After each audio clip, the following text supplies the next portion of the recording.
Assalamualaikum warahmatullahi wabarakatuh. Saya Sigit Bowo Tritunggal, NIM 22107011069. Saya Erwin Bagus Setiawan dengan NIM 221070110008. Saya Yeni Triwayuni, NIM 23101022665. Nama saya Ahmad Yusuf Setiawan dengan NIM 221070110053. Saya Ahmad Zud Abdul Hakim dengan NIM 221070111065. Saya Muhammad Iqbal, NIM 22107011083. Nama saya Taufikur Rahman dengan NIM 221070110066. Saya Nur Fitria, NIM 22107011057. Saya dari kelompok 2 bersama rekan-rekan ingin mempresentasikan hasil dari kelompok kami tentang hukum perjanjian internasional dengan tema jenis kasus yaitu judi online berskala internasional, di mana kami mengambil contoh judi online situs slot 8278, bahwa situs slot 8278 merupakan situs perjudian online berskala internasional yang jaringannya dikendalikan oleh negara Cina dan memiliki jumlah pemain lebih dari 85.000 orang di Indonesia dengan server yang berlokasi di luar negeri. Barang bukti yang digunakan yaitu ada berupa 2 unit mobil serta sejumlah handphone dan laptop, dan barang bukti itu digunakan para tersangka untuk menjalankan operasional situs slot 8278, yaitu menurut Wakal Barreskrim Irjen Pol Asep Edi Suheri. Pelakunya adalah 6 orang WNI dan 1 orang WNA asal Cina.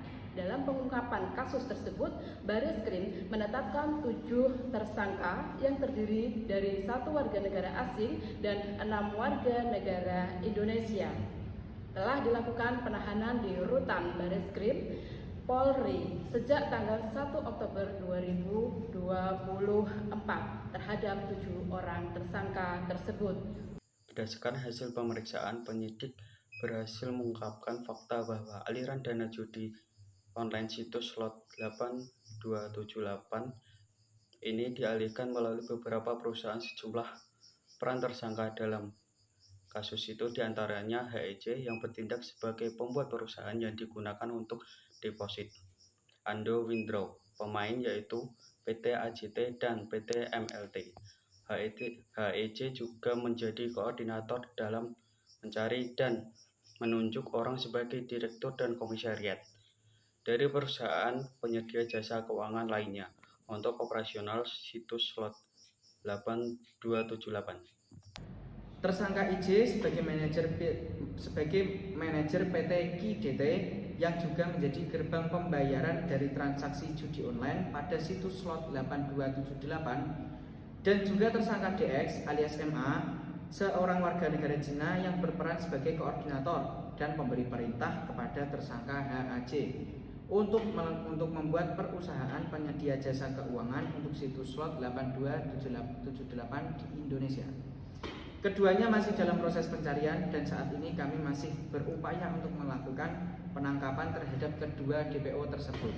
Hambatan perjanjian internasional seperti perjanjian ekstradisi dapat membatasi tindakan hukum Indonesia terhadap pelaku judi online seperti dalam kasus slot 8278.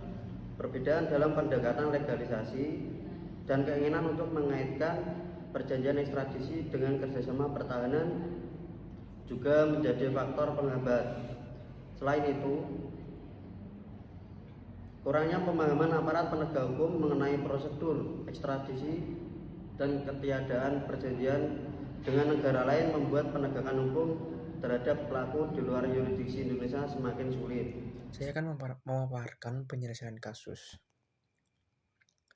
yang dimana melibatkan diplomasi dan kerjasama internasional dan kerjasama dalam ranah siber untuk mengatasi hambatan perjanjian internasional yang membatasi tindakan hukum terhadap pelaku judi online seperti dalam kasus situs slot 8278. Beberapa saran yang dapat dipertimbangkan, yang pertama yaitu ratifikasi perjanjian ekstradisi, yaitu mempercepat ratifikasi perjanjian ekstradisi dengan negara-negara yang menjadi sumber pelaku judi, seperti negara Singapura, untuk memudahkan penangkapan dan pengembalian pelaku.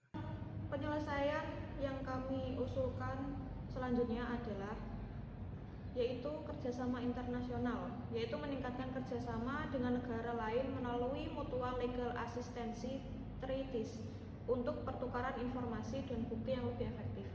Selanjutnya, peningkatan kapasitas penegakan hukum, yaitu meningkatkan pemahaman dan kapasitas aparat penegak hukum Indonesia mengenal prosedur ekstradisi dan hukum internasional. Kemudian, negosiasi diplomatik, yaitu melakukan negosiasi diplomatik untuk mencapai kesepakatan yang saling menguntungkan dalam penanganan kejahatan lintas negara. Nah, itu adalah implementasi langkah-langkah ini dapat membantu Indonesia dalam memberantas judi online secara lebih efektif. Demikian paparan dari kami dari kelompok 2 yang mengangkat tema tentang judi online kaitannya dengan hukum perjanjian internasional. Semoga membawa pencerahan dan manfaat bagi kita semua. Wassalamualaikum warahmatullahi wabarakatuh.